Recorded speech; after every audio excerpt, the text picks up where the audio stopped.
Okay, so these are the examples that go along with your 1.0b review lesson. So number 2 is y equals 2 plus square root in quantity 16 minus 3y. First thing we want to do is isolate our radical here.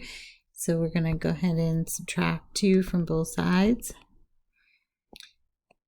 And then we want to undo the radicals. So we're going to go ahead and square both sides. Now keep in mind, whenever you do that, you're going to need to test your answer to see if the sides balance, because you may end up with an extraneous answer. Actually, oftentimes you do, and you do get marked down for that. So watch for that. Make sure you plug back in at the end. So go ahead and you can work along with me. For this one, I'm going to expand this out. Now don't fall in the trap of forgetting your middle term. So we are going to square the first, then we're going to multiply and add. So we have a negative 2y, double it. So we get negative 4y, and then square the second term there. So you could just FOIL it out if you want. And on this side, I'm just left with 16 minus 3y.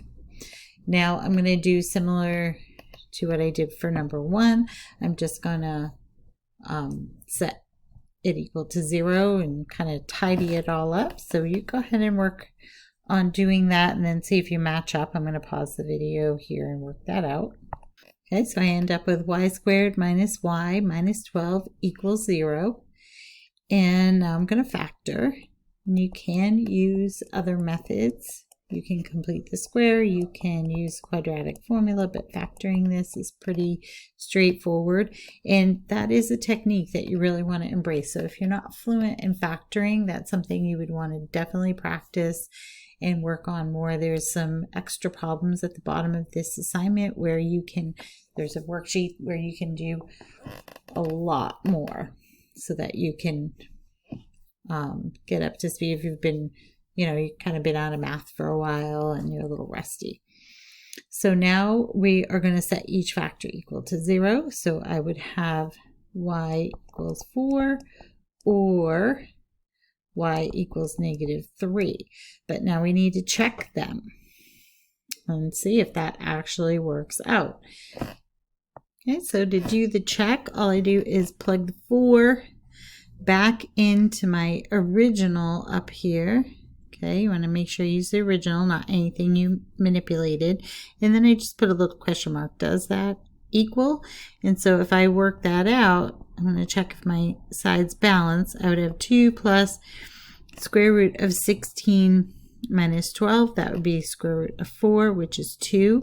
And then, yes, that does work.